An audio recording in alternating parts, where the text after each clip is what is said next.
Bismillahirrahmanirrahim. Alhamdulillahi rabbil alamin wa bihi nasta'in ala umuri dunya waddin. Wa sallallahu wasallama ala sayyidina Muhammadin khatamin nabiyyin wa ala alihi wa ashabihi ajma'in wa man tabi'ahum bi ihsanin ila yaumiddin. Subhanaka la ilma lana illa ma 'allamtana innaka antal alimul hakim. Allahumma rzuqna fahman nabiyyin wa hifdzal mursalin wa ilhamal malaikatil muqarrabin. Allahumma faqihna fid din wa 'allimna ta'wil wahdina siratakal mustaqim. Rabbi shrah li sadri wa yassir li amri wahlul 'uqdatam min lisani yafqahu qawli. Amin. Amma ba'du. Assalamualaikum warahmatullahi wabarakatuh. Alhamdulillah, syukur pada Allah Subhanahu Wa Taala. Pada malam ini dengan izin Allah Subhanahu Wa Taala dan taufiknya, kita dapat bersama-sama di dalam masjid ini meneruskan siri pengajian kitab kita, kitab Al-Muqaddimah Al-Hadramiyah karangan Al-Syekh Al-Imam Abdullah bin Abdul Rahman Bafadli Al-Hadrami Al-Syafi'i rahimahullahu ta'ala.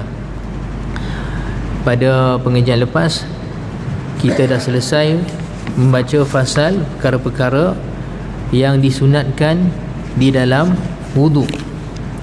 Jadi pada malam ni insya-Allah kita masuk fasal selepasnya, iaitu fasal membicarakan tentang perkara-perkara yang makruh dalam wudu. Perkara-perkara yang makruh dalam wudu. Baik.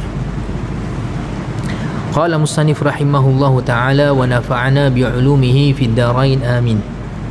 Faslun. Yukrahul israfu fi sabbi fihi wa tarku takhlilil lihyatil kathati wa takhlilul lihyatil kathati lil muhrimi wa ziyadatu ala thalathi wal isti'anatu biman yaghsilu a'dha'ahu illa li'udhrin. Itu fasal tu, matan dia menceritakan tentang perkara-perkara yang makruh dalam wudu. Dan masuk dia fasal. Dan makruh berlebihan pada menuang pada wudu, yang ini pembaziran. Al-israf sini maksud dia buat satu perkara yang berlebihan. Jadi dalam wudu ni antara perkara yang menjadi makruh sekiranya kita menggunakan air secara berlebihan. Di sana telah kita sebutkan dalam pengajian yang lepas, disunnahkan untuk kita berwudu tidak kurang daripada satu cupak air, satu cupak, yang ini satu mud. Mud ni, cupak ni di sini kira sebagai cupak nabawi. Ada satu cupak sukatan dia, para ulama telah menyukat cupak mereka ni dengan sanad dia sampailah cupak Nabi sallallahu alaihi wasallam. Jadi kita dapatkan sukatan yang tepat, yang telah ditetapkan oleh Nabi sallallahu alaihi wasallam. Tapi saya tiap kali main pengajian saya lupa bawa. Saya ada satu juga buat sukatan cupak tersebut daripada guru saya, ambil sukatan beliau, kemudian dia dengan sanad dia sampailah kepada cupak Nabi sallallahu alaihi wasallam. Dan kadar cupak ni sebab kita nak ukur sukatan dia bagi tepat, sebab dalam syariat kita ni banyak perkara-perkara yang kita kena bayar ataupun kita bermuamalat dengan cupak, seperti membayar fidyah. Bayar fidyah ni satu cupak makanan asasi sesebuah negara. Kita makan nasi, beras, jadi kita kena bayar fidyah ni dengan satu cupak beras. Seperti zakat fitrah, bayar dengan satu gantang semaan dengan 4 cupak. Jadi nak tahu cupak ni sukatan dia macam mana, jadi ada sukatan cupak Nabi sallallahu alaihi wasallam, yang mana Nabi sallallahu alaihi wasallam telah tetapkan asal dia ikut cupak ahli Madinah. Cupak ahli Madinah seperti mana telah diriwayatkan dalam satu hadis, Nabi sallallahu alaihi wasallam sebut, al-kailu kailul Madinah wal waznu waznul Makkah. Ikut sukatan ahli Madinah.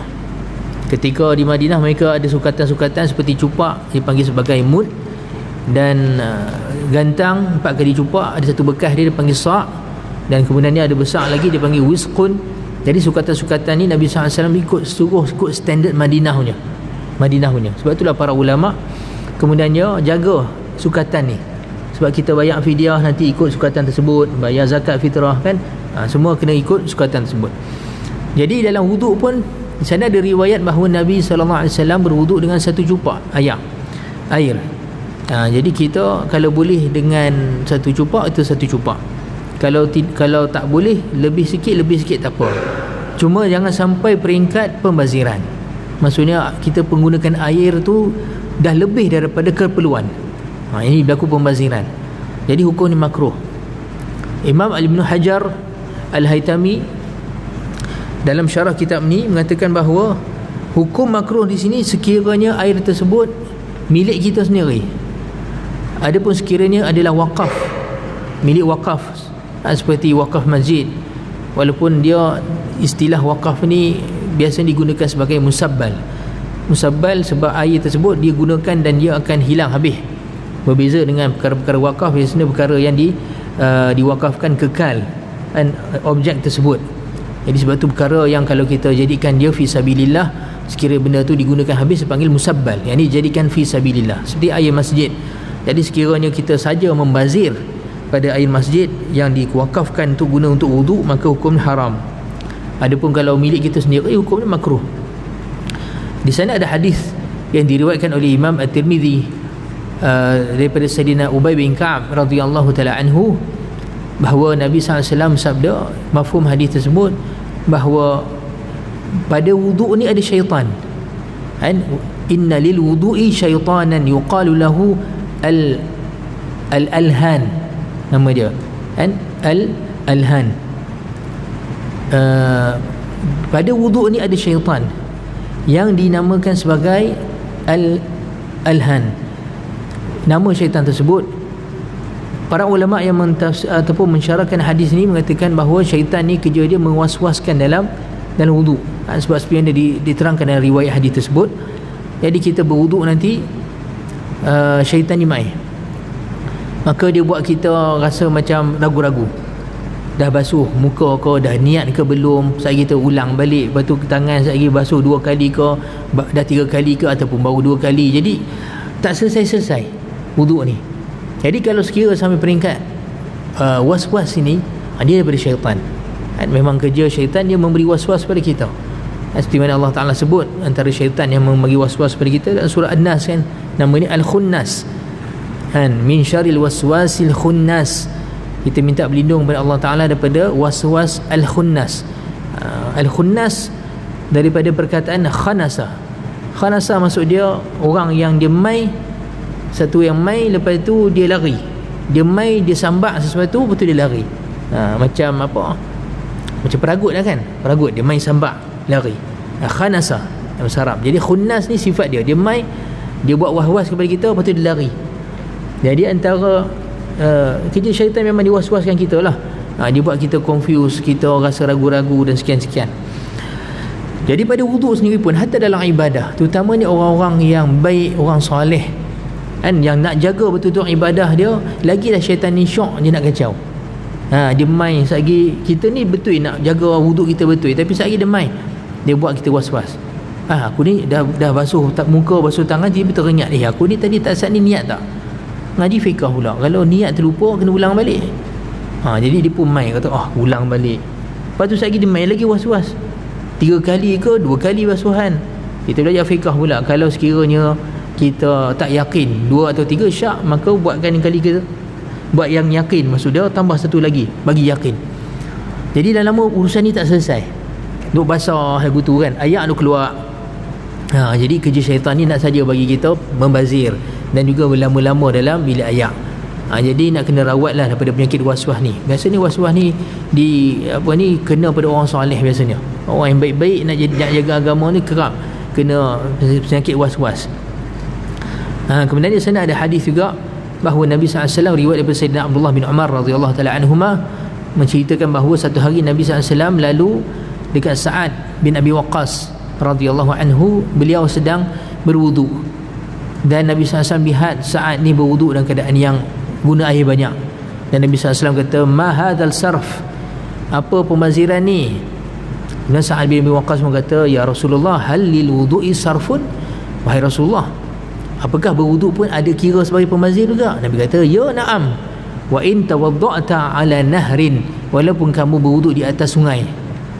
Jadi jangan sampai kita perhabis air banyak, jadi macam itulah tak selesai kan masalah. Jadi makruh hukumnya kalau sekiranya air tu air kita sendiri, kita berlebih-lebihan pada menuang air tersebut. Kalau boleh kita jaga elok-elok. Kemudian itu pertama. Yang kedua ni perkara makruh, dikata wa tarku takhlilil lihyatil kathati, dan meninggalkan takhlil, iaitu menyelat-nyelat dengan jari pada janggut yang lebat. Dalam perbicaraan kita pengajian yang dulu-dulu pada bab rukun-rukun wudu, kita sebutkan bahawa ketika membasuh muka, yang di mana muka ni adalah anggota wajib dalam wudu, anggota pertama sekali yang kita wajib basuh. Kita wajib basuh semua had muka, iaitu daripada bermula tempat tumbuh rambut sampailah ke hujung dagu dan antara dua telinga. Wajib basuh kawasan ni dan juga sempadan dia. Maksud dia sebahagian sikit daripada kepala dan belakang telinga sikit sampailah bawah dagu ni wajib basuh. Basuh apa? Basuh kulit dan juga setiap bulu rambut yang ada atas pada muka. Bukan sekat kulit saja, apa saja bulu yang tumbuh pada muka kita, seperti bulu kening, bulu mata, misai, anfaqah, ada bawah bibir ni, lepas tu apa ni, sideburn, semua wajib basuh semua, kecuali kelonggaran diberikan kepada seseorang lelaki yang memiliki janggut dan jambang yang lebat. Orang yang, kita ulang balik, muka ni anggota yang wajib basuh, wajib basuh kulit dan juga bulu. Maksud dia kalau sekiranya bulu kening ni tuan-tuan, wajib basuh hak yang bulu dia dan juga kulit dalam dia, wajib basah. Misai lagu tu juga, anfaqah ni bulu bawah bibir kita ni, semua orang perempuan kena hati-hati. Sebab kalau sekiranya dia punya apa dipanggil ni, sideburn kan, pelipis ni panjang, sepanjang-panjang tu lah wajib basah, sebab dia dikira sebagai rambut bahagian muka, dia dikira sebagai bahagian muka. Jangan selit dekat telinga, hujung tu nanti tak basah kan, jadi sedangkan dia wajib basah. Begitu juga katalah ada seorang tu dalam usia tua, bulu kening ni panjang, panjang sampai kan meleret jatuh ke bawah, semua dia wajib basuh.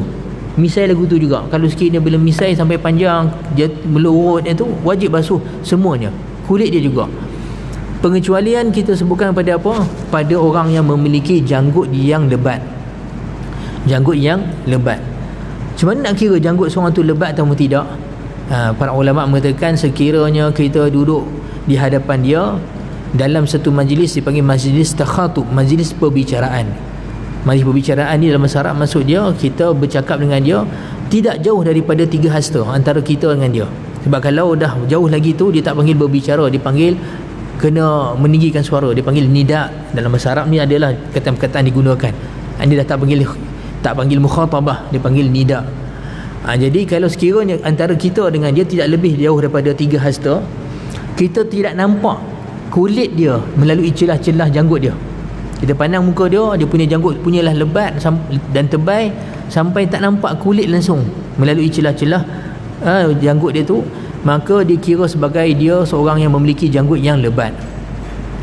Nampaknya lebat, sama ada janggut dan jambang. Jambang tepi pipi ni, tak termasuk kawasan pipi tuan-tuan kan. Kalau sekiranya dia istilah jambang ni sampailah ke kawasan pipi, sini pipi kan, yang ni wajib basuh kan, ni wajib basuh. Dan para ulama katakan bahawa dia tidak sunat untuk kita belah, sebab jambang yang dipanggil arid, sya'rul aridain, jambang orang Kedah kata bau kan, dia belah sini saja. Kalau dah sampai kawasan pipi, ini bukan kawasan yang jambang lagi, maka dia tidak disunatkan bela bagi orang lelaki, dan dia wajib basuh dengan, ketika basuh muka, basuh sekali dengan kulit dan rambut dia dalam. Tapi kawasan yang jambang sini sampailah bawah janggut, bawah dagu. Sekiranya lebat dengan dhabit yang kita sebutkan tadi, iaitu tak nampak celah-celah janggut tadi tu, kulit dia, maka tidak wajib dia memasukkan air sampai kena pada kulit dalam janggut tadi, tak wajib. Tetapi wajib dia membasahkan janggut tu pada kadar yang zahir saja. Yang tang nampak tu wajib basah dekat depan ni, wajib basah. Dan disunatkan dia menyelatkan janggut tersebut dengan jari-jari dia yang basah lah. Dibasahkan jari-jari dia dengan air, kemudian dia masukkan di bawah janggut-janggut dia tadi melalui jalan bawah, daripada bawah. Macam tu. sunat dibuat. Jadi meninggalkan menyelat jari ni hukum ni makruh. Nampak no? Sunat dia menyelat jari, dan meninggalkan menyelat jari ini pada janggut yang lebat tadi hukum ni makruh. Jadi hukum di sini hanya pada orang yang memiliki janggut yang lebat dan jambang yang lebat. Orang yang sekira janggut dia tak banyak, tak lebat, nampak celah-celah ni kulit dia, yang ni wajib basuh semua. Kulit dan juga janggut dia tu semua wajib basuh, kena basah semua, sebab tak lebat. Jadi kita ambil ayak, pastikan semua kena lah. Ini biasanya orang Pakistan, orang India, dia janggut dia lebat sungguh, setengah orang Arab. Baik, jadi meninggalkan takhlil tadi, maksud dia menyelat dengan tari bagi janggut yang lebat, hukumnya makruh. Kemudian disebut sini wa takhlilul lihyatil kathati lil muhrim. Begitu juga makruh menyelatkan janggut dengan jari-jarinya bagi orang yang muhrim. Ni terbalik pula.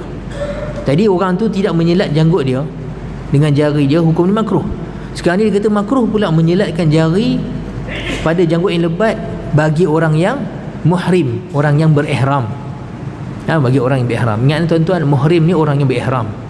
Kalau orang yang kita tak boleh kahwin, dipanggil mahram, bukannya muhrim. Kadang-kadang ada dulu istilah ni terkeliru sikit. Kadang-kadang kita baca berita, dia tulis seorang tu kena tangkap sebab sumbang muhrim. Salah penggunaan tu, dia sumbang mahram.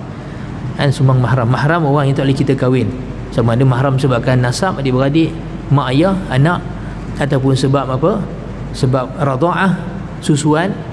Sebab katalah seorang tu menyusu dengan seorang perempuan, 5 kali susu kenyang, maka perempuan tersebut jadi ibu susu dia, dan adik-beradik, anak-anak perempuan tadi jadi adik-beradik susuan dia. Jadi ni mahram tak boleh kahwin. Ataupun mahram sebab musaharah, sebab perkahwinan. Seorang tu kahwin dengan seorang perempuan, maka mak ayah perempuan ni jadi mak ayah dia sampai bila-bila. Bercerai ke, meninggal ke, tetap mak mentua dia tu mak dia. Tak boleh kahwin sampai bila-bila. Baik, yang ni mahram. Adapun muhrim, orang yang berihram. Orang yang berihram ada pantang larang dia. Bukan pantang larang lah, maksudnya ada perkara-perkara yang diharamkan ketika dia berihram, tak boleh buat. Dia panggil mahzuratul ihram, perkara-perkara yang dilarang ketika ihram.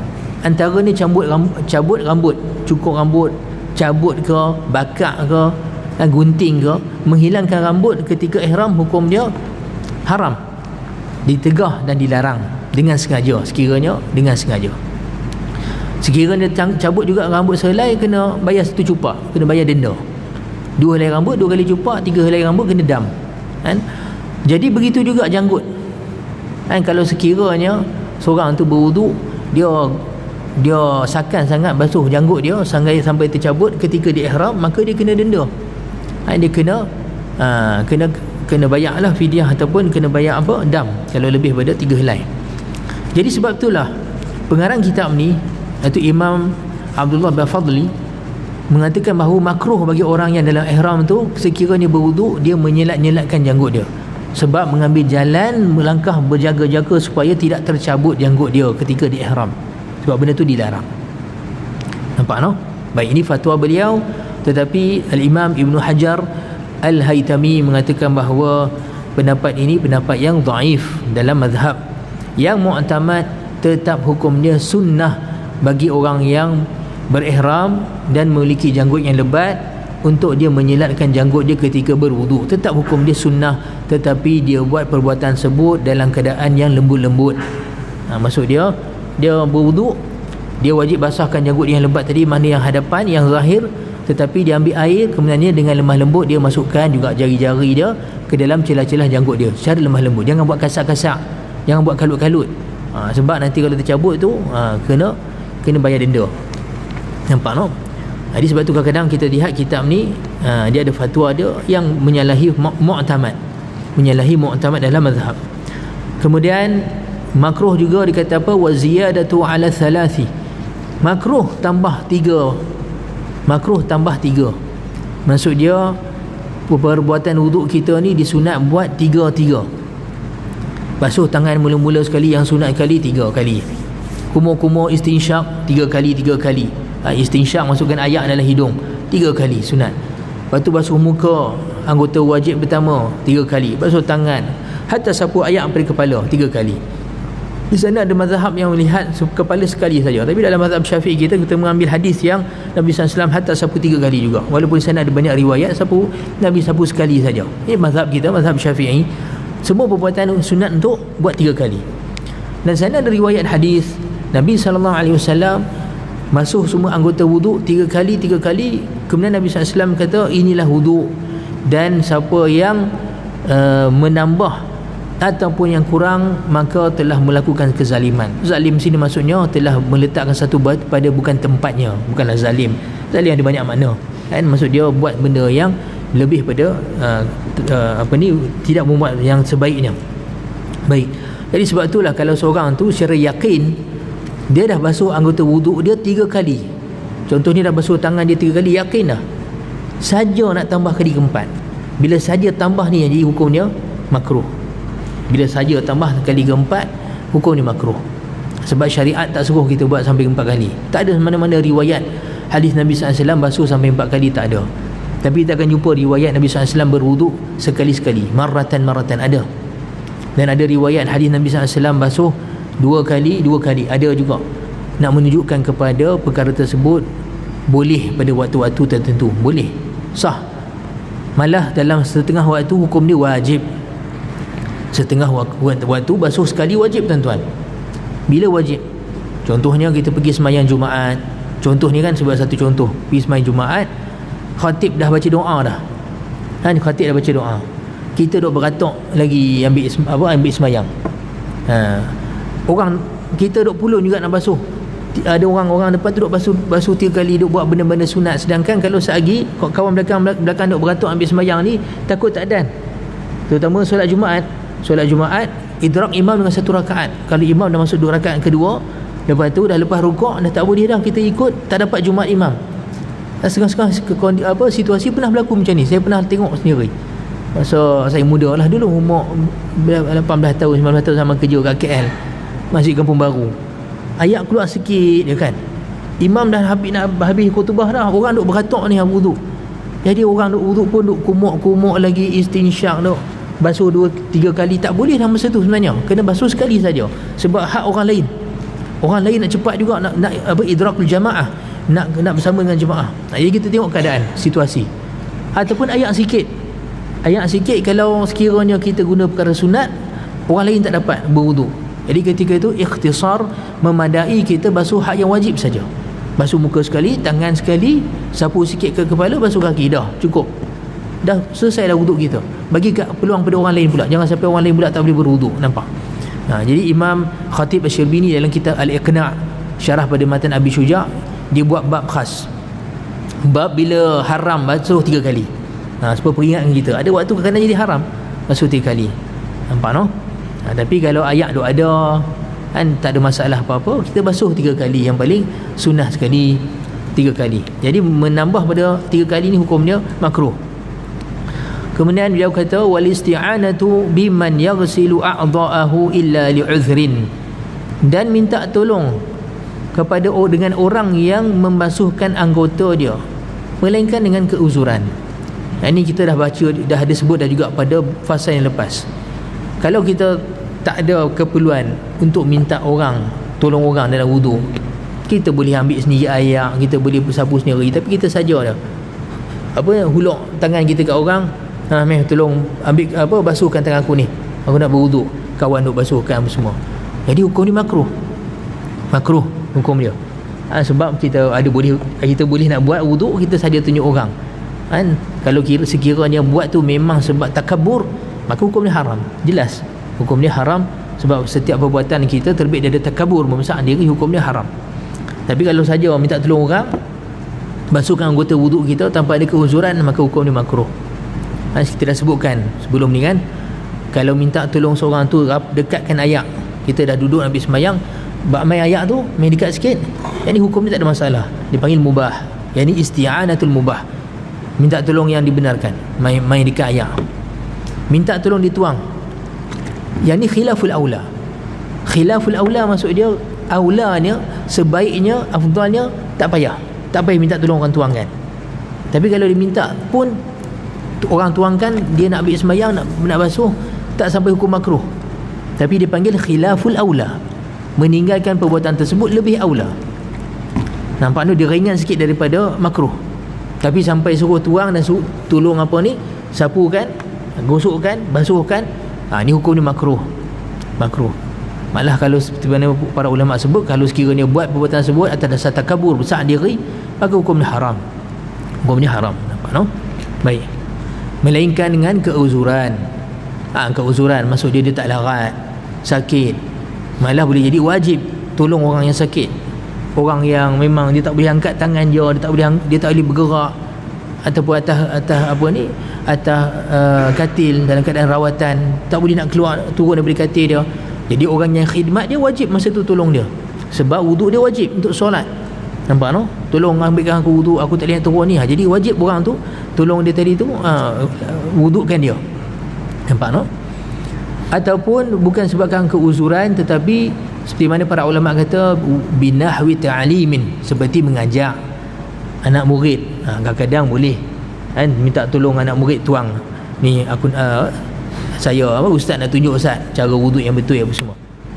Ataupun anak murid nak mengambil keberkatan ataupun khidmat guru pun tak ada masalah, boleh juga. Dalam kitab Ta'limul Muta'allim, Imam Az-Zarnurji riwayatkan satu kisah Khalifah Harun Ar-Rashid hantar anak dia 2 orang mengaji dengan Al-Imam Al-Asma'i. Imam Asma'i ni imam bahasa Arab, pakar bahasa Arab zaman dia, sezaman dengan Imam Asy-Syafi'i radhiyallahu ta'ala anhum ajma'in. Jadi 2 orang anak Harun Rashid ni namanya Amin dengan Ma'mun. Anak raja dulu, antara benda yang raja cukup ambil berat, bahasa mereka ni mesti bahasa yang tinggi. Sebab zaman dulu bahasa raja ni ada bahasa dia tak cakap dengan bahasa orang awam, bahasa biasa ni. Bahasa Arab dia pun mesti bahasa yang puitis. Nahwu dia kena betul, grammar dia kena betul, tak boleh lahan. Lahan ni maksud dia tak boleh salah baris dalam bercakap, dalam berkhutbah. Aib benda tersebut, satu benda yang malu sangat, memalukan raja. Jadi Khalifah Harun Ar-Rashid ni hantar anak dia Amin dengan Ma'mun belajar dengan Imam Al-Asma'i. Kemudian satu hari Khalifah Harun Ar-Rashid datang nak tengok anak dia mengaji. Masuk dia tak adalah buat appointment dulu, habaq ngabar dulu kata nak datang tu, tak ada. Jadi terus datang, terjuk tergempak lagu tu datang. Main-main tu tengok Amin dengan Ma'mun ni, anak dia ni tengah tuang ayak dekat Imam Al-Asma'i. Imam Asma'i masa tu berwuduk, basuh kaki dia. Jadi anak dia tuang ayak. Imam Asma'i basuh kaki dia. Dia tengok Harun Ar-Rashid, tengok tu marah dia terus. Jerakah Imam Asma'i. Dia kata, wahai Asma'i, aku hantar anak aku 2 orang ni suruh mengaji dengan kamu. Kenapa kamu suruh dia tuang ayak? Dan tuang ayak, kamu pula basuh kaki. Suruh seorang tuang ayak, seorang lagi basuh kaki kamu. Faham tak tuan-tuan? Asma'i lega dengar. Ingatkan habislah aku kena marah hari ni kan, anak raja tolong tuangkan ayak, aku nak pergi sembahyang. Tengok rupanya pak dia, ini Harun Ar-Rashid, marah bukan sebab suruh anak dia tuang ayak. Dia marah tu sebab suruh tuang ayak saja. Dia kata seorang kena tuang ayak, seorang lagi kena basuh kaki hang. Ajak adab begitu sekali tuan-tuan. Ni sebut dalam kitab Ta'limul Muta'allim Imam Az-Zarnurji. Jadi dalam konteks seperti ini, guru dengan anak murid kalau atas dasar mendidik ni pun antara perkara yang harus, perkara yang harus, tak ada masalah. Nampak no? Kemudian Al-Imam Ibn Hajar Al-Haytami dalam syarah kitab ni, yakni Manhajul Qawim, dia mengatakan, dia tambahan daripada apa yang ditulis oleh pengarang kitab ni, ada tambahan. Dia kata wa yukrahu tarkut tayamun. Antara perkara yang makruh ni tak ada dalam kitab tuan-tuan. Ni saya baca syarah dia. Antara perkara yang makruh, dia kata meninggalkan tayammun. Tayammun maksudnya memulakan dengan kanan. Ada anggota yang ketika kita basuh dan wuduk ni disunatkan pada dia kanan, iaitu ketika basuh tangan dan ketika basuh kaki. Yang ni kanan. Ada pun basuh muka tak ada basuh ke kanan dulu tuan-tuan. Jangan basuh muka kita ke kanan dulu tu kiri, tak ada. Yang ni basuh serentak daripada atas ke bawah. Atas ke bawah, sunat daripada atas ke bawah. Tapi kalau kita buat daripada tengah-tengah pun sah, tapi yang sunat atas ke bawah. Begitu juga telinga tak ada basuh kanan dulu, dia serentak. Serentak telinga. Kepala begitu juga, serentak. Tapi ketika basuh kaki, kanan dulu dan kiri dulu. sekiranya kanan kaki dengan tangan dengan kaki ni dia tak mulakan dengan kanan dulu, katalah basuh kiri dulu kan, ataupun basuh kaki dengan kiri dulu baru kanan, wuduk dia sah, tetapi makruh sangat, dia tak ada diharam tapi makruh kan, sebab meninggalkan sunnah kan. Nabi SAW suka untuk memulakan perbuatan Nabi SAW terutama pada perkara-perkara yang baik pada belah kanan. Sebenarnya riwayat Imam At-Tirmidzi daripada Sayyidatina Aisyah radhiyallahu taala anha qalat kana an-nabiy sallallahu alaihi wasallam yuhibbu at-tayammuna fi amri kullih fi tatahhurihi fi tana'ulihi fi tarajjulihi fi amri kullih. Kadalah Nabi SAW, kata Sayyidatina Aisyah, suka memulakan dengan belah kanan pada setiap urusan baginda sallallahu alaihi wasallam. Ketika Nabi sikat rambut, Nabi mulakan kanan dulu, sikat belah kanan dulu. Ketika Nabi SAW pakai kasut, pakai kaki kanan dulu. Dan begitu juga ketika Nabi SAW bersuci, yang ini dalam wudu maupun mandi, mulakan dengan belah kanan dulu kan. Antara hikmah mula kanan ni tuan-tuan, menunjukkan Islam jaga hak hatta benda yang kecil, kita rasa kecil dia, kaki dia pun, kaki ni tempat kita jalan kan, anggota paling rendah, tapi ada hak kanan dan kiri. Kanan lebih mulia daripada kiri, jadi beri hak yang kanan dulu. Nampak no? Masuk masjid, masjid muliakan kaki kanan dulu. Keluar masjid, kaki kiri. Nampak no? Pakai kasut, kaki kanan. Buka kasut, buka kaki kiri dulu, baru kaki kanan. Al-Imam Badi'uz Zaman Sa'id Nursi dalam kitab Rasailin Nur mengatakan bahawa antara hikmah sunnah, walaupun kecil-kecil macam ni tuan-tuan, bila kita buat kita teringat Nabi SAW, betul tak? Sebab bila kita buat, kita dah belajar sunnah, kita belajar hadis kan, baca Syama'il Muhammadiyah contohnya Imam Tirmidzi, kita duk ikut Nabi SAW suka buat ni, jadi kita pun duk teringat. Selama ni saya silap pakai kasut duk selom saja kan, selom saja kaki kita, mana dan. Tapi bila kita belajar sunnah pun teringat Nabi SAW pakai kasut belah kanan, kita pun masuk. Jadi ketika kita masuk kaki kanan ni tadi tu, kita buat kerana apa? Teringat Nabi SAW. Masuk masjid, teringat Nabi SAW. Jadi kehadiran Rasulullah SAW dalam diri tuan-tuan satu perkara yang besar kan? Sebab kita insya-Allah moga-moga telah jadi dalam ayat Allah Ta'ala yang Allah Ta'ala kata apa? Laqad kana lakum fi rasulillahi uswatun hasanatun liman kana yarjullaha wal yawmal akhir. Dan laqad kana, sesungguhnya telah ada bagi kamu ini pada Rasulullah SAW itu contoh yang baik. Bagi siapa? Bagi orang yang nakkan Allah, mengharapkan Allah, yarjullaha wal yawmal akhir, dan juga mengharapkan hari akhirat. Tu orang yang fikir ada Tuhan tuan-tuan, dia cari jalan bagaimana nak dapat redha Allah. Dan Nabi Allah Ta'ala sini kata, qul in kuntum tuhibbunallaha fattabi'uni yuhibbukumullah wa yaghfir lakum dhunubakum. Katakan wahai Muhammad, kalau kamu semuanya sekiranya cinta Allah, ini nak dapatkan rasa cinta pada Allah ataupun nak dapatkan kecintaan Allah, fattabi'uni, maka ikut aku. Ini ikut Nabi Muhammad SAW. Kemudiannya yuhibbukumullah. Kalau dalam kaedah bahasa Arab tuan-tuan, fattabi'uni sini panggil fi'il amr. Bila ada fi'il amr kemudian datang fi'il mudhari' majzum, maka dia jadi jawab syarat. Jawab syarat ni dalam ilmu nahwu dia akan terjemah sebagai nescaya. Ikutlah aku, nescaya Allah Ta'ala akan mencintai kamu. Fattabi'uni yuhibbukumullah.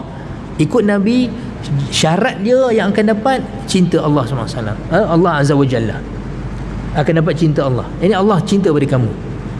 Fattabi'uni yuhibbukumullah wa yaghfir lakum dhunubakum, dan kamu dapat keampunan daripada Allah SWT. Kan orang yang ada iman pada hari akhirat, dia fikirlah benda-benda macam ni sebab dia tahu dahsyatnya hari akhirat. Dia tahu jauh ni perjalanan kita daripada alam kubur sampai hari hisab. Jadi dia tercari-cari perkara-perkara yang dapat redha Allah, kecintaan Allah, keselamatan pada hari akhirat. Jadi kita akan fikir benda ni tuan-tuan. Tapi orang yang rasa-rasa dia dalam hati dia iman dah tak ada, dah tak heran pun hari kiamat ke syurga pun tak heran, tak ada fikir benda macam ni. Betul tuan-tuan, apa-apa pun titik dia akhir sekali kita kena betul-betul mengukuhkan iman kita, keyakinan kita. Iman ni dengan cara kita tuan-tuan baca Quran, tadabbur Quran, sebab dia adalah risalah Allah. Surat dari Allah Ta'ala beritahu kepada kita perkara-perkara yang kita tak nampak, itu perkara ghaib. Zalikal kitabu la raiba fihi hudal lil muttaqin alladzina yu'minuna bil ghaib. Itulah kitab yang tiada ragu pada dia. Tak boleh nak ragu-ragu baca Quran. Yakin dengan seyakin-yakinnya. Dan dia adalah petunjuk bagi orang yang bertakwa, orang yang nak selamatkan diri. Takwa ni asalnya orang-orang yang mempertahankan diri dia daripada kemurkaan Allah ataupun azab Allah Ta'ala. Jadi orang bertakwa, syarat pertama sekali alladzina yu'minuna bil ghaib, beriman dengan benda ghaib. Ghaib benda yang tak ada, benda yang tak ada lah, tak nampak lah. lah ni sekarang ni tak nampak. Kalau benda dah nampak, tuan-tuan, dia tak panggil ghaib. Yang ni tak perlu pada ujian iman, sebab memang dah nampak terang-terang. Tapi benda ghaib, benda iman ni benda yang kita tak nampak. Syurga tak nampak, neraka tak nampak. Nampak no? Malaikat tak nampak. Sebab tu dia dalam konteks iman, kena yakin. Hatta orang kafir nampak tubuh Nabi SAW, tubuh Muhammad, tapi mereka tak nampak tu Rasulullah. Nampak? Beza tu. Nampak Muhammad tapi tak nampak Rasulullah. Nampak Muhammad tapi tak nampak Rasulullah. Sebab itulah peristiwa Hudaibiyah, ketika mana Sayyidina Rasulullah SAW tulis surat perjanjian dengan orang Quraisy. Wakil Quraisy masa tu siapa? Suhaib bin Amru. Nabi tulis surat mula-mula kata apa? Ini adalah perjanjian antara Muhammad Rasulullah dengan Quraisy. Apa Suhaib bin Amru kata? Jangan tulis Muhammad Rasulullah, tulis Muhammad bin Abdillah. Sebab kami tak nampak kamu Rasulullah, utusan Allah. Dia kata, kalau kamu utusan Allah, macam mana kami buat pertentangan dengan kamu, penentangan kamu? Tulis Muhammad bin Abdillah. Nampak? Dia tak nampak Rasulullah, dia nampak Muhammad je. Nampak tak? Baik. Jadi sebab itulah benda-benda ni benda ghaib. Jadi nak kena yakin. Bila kita yakin, barulah kita mengharap dan mencari-cari jalan nak selamat pada hari akhirat. Dan juga Allah Ta'ala dah bagi tahu pada kita jalan selamat, ikut Rasulullah SAW, ikut syariat Allah. Fattabi'uni yuhibbukumullah, ikut aku nescaya kamu dapat kecintaan Allah. Nak dapat redha Allah, ikut syariat Allah. Al-yawma akmaltu lakum dinakum wa atmamtu 'alaikum ni'mati wa raditu lakum al-islam madina. Pada hari ini aku telah sempurnakan agama aku kepada kamu, aku telah mencukupkan nikmat aku kepada kamu, dan aku telah redha Islam itu sebagai agama kamu, iaitu cara hidup kamu. Dan dapat redha Allah, Islam, ikut cara Islam. Kita buat sedaya yang mungkin, bertakwa sedaya yang mungkin. Fattaqullah mastata'tum. Allah Ta'ala kata, bertakwa kepada Allah Ta'ala kadar mampu kamu. La yukallifullahu nafsan illa usaha. Allah Ta'ala tak membebani seseorang tu melainkan dengan kadar kemampuannya. Jadi kita usaha cuba dapatkan, dan mana yang mampu, moga-moga kita dapat keridhaan Allah Ta'ala dan kecintaan dan syafaat Nabi SAW. Waktu isyak nak dekat masuk dah. Jadi tuan-tuan, rasanya sampai sini dulu yang mampu kita adakan pengajian malam ni. Jadi sebelum tutup majlis, tuan-tuan, seperti mana tuan-tuan perempuan maklum, kami usahakan Mak Tafiz di Kampung Temung. Jadi sentiasalah ada perkara-perkara yang sentiasa kita nak perbaiki, bertambah baik semua. Jadi kalau tuan-tuan juga ingin menyumbang, ada tabung kat tepi sana, ujung sana tu, boleh semua sumbang. Dan saya ucapkan jazakumullah khairan katsiran, barakallahu fikum. Allahumma alimna ma yanfa'una wa anfa'na bima 'allamtana, uzidna ilma warzuqna fahma waftah 'alaina futuhal 'arifin. Wa sallallahu ala sayidina Muhammad wa ala alihi wa sahbihi wa baraka wasallam. Walhamdulillahirabbil alamin.